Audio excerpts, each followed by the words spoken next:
بۆچوونی دروستکردنی هاوپەیمانیەکی سەربازی هاوشێوەی ناتۆ لە ڕۆژهەڵاتی ناوەڕاست لە ئارادایە کە لە سەرەتادا ئەمریکا هەوڵی بۆ دەدا و ئێستاش ئوردون هێناویەتە بەرباس و لێکۆڵینەوە. بیرۆکەی دروستکردنی هاوپەیمانیەکە سەرەتا بۆ ئەمریکا دەگەڕێتەوە کاتێک دۆناڵد ترامپ سەرۆکەی پێشووی ئەمریکا لە کۆنگرێکی ڕۆژنامەوانی لە ساڵی 2020دا ڕایگشتی لە واگادارکردەوە کە هاوپەیمانیەتە نوێکەی ناوی ناتۆی ڕۆژهەڵاتی ناوەڕاست ناتۆمی دەبێت. وها عەبدوڵڵای دووەم شای ئوردون لە 24 حوزەیران لە میانی دیدارێکی تەلەڤیزۆنیدا ئەمان بۆ چوونی هێنایەوە بەرباس و ئاماژەی بەوەدا پشتیوانی لە دروستکردنی هاوپەیمانیەتێکی سەربازی هاوشێوەی ناتۆ دەکات لە ڕۆژهەڵاتی ناوەڕاست. لە بەرامبەردا ئیمارات لەم دوایانەدا پەیوەندیەکانی لەگەڵ رووسیا نوێ کردەوە و لە 2011ەوە ئیمارات تاکە وڵاتێکی عەرەبی بووە سەردانی دیبلۆماسی بۆ سووریا بکات. جگەلەوەی هەڵوێستی نەیارانەی خۆی بۆ پێکێنانی هاوپەیمانی ناتۆی ڕۆژهەڵاتی ناوەڕاست دەربڕیوە.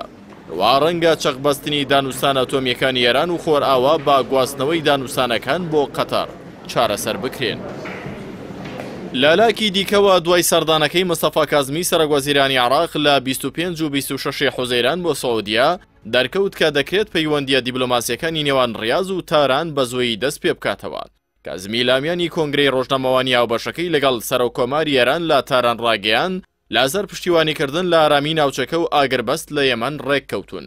باپی هەواڵی میدیاکانی عێراقی شازادەی جێنشینی سەعودیا ڕایگەیاندووە پەیوەندیەکانی نێوان ئێران و سەعودیا با شێوەیەکی نیمچە فەرمی دەستی پێکردووەتەوە لەگەڵ هەموو هەوڵەکانی یاساییکردنەوەی پەیوەندیەکانی وڵاتانی ناوچەکە لەگەڵ تاران.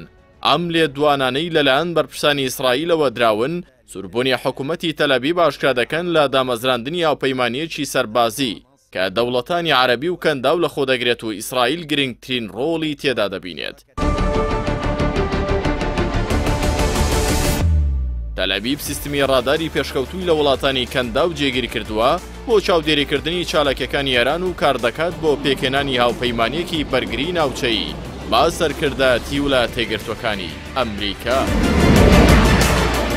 باگوێری میدیاکانی ئەمریکا لە مانگی ئاداردا ئیدارەی واشنتن کۆبوونەوەیکی ژێربەژێری لە شاری شەرمشێخی مسر ئەنجامداوە کە فەرماندەباڵەکانی ئەمریکا و ئیسرائیل و سەرکردەکانی وڵاتانی عەرەبی و کەنداو ئامادەی بوون و تیایدا باس لە پێکێنانی هاوپەیمانی دژی ئێران کراوە با لە بەرچاوگرتنی پەیوەندیەکانیان لەگەڵ ئێران، عومان، قەتەر، عێراق کە بڕیارە بەشداری لە لووتکەی ئەمریکا و عەرەب لە چوارچێوەی سەردانەکەی سەرۆکی ئەمریکا جو بایدن بۆ سەعودیە بکەن. ڕەنگە بەشداری لە هاوپەیمانیەکەدا نەکەن کە بڕیارە بۆ بە ئامانجگرتنی ئێران پێک بهێنرێت. وا میسر پەیوانیە ئێران مەترسی بۆ سەر ئاسایشینەتەوەی وڵاتەکەی دروست بکات. بۆیە پێدەچێت گۆڕانکاریەکانی ناوچەکە و پەیوەندیەکانی نێوان ئەو وڵاتانەی کە ڕۆڵی کارایەن هەیە. ئیسرائیل لە مامەڵەکردن لەگەڵ هەڕەشەکانی ئێراندا بەتەنها جێبهێڵن.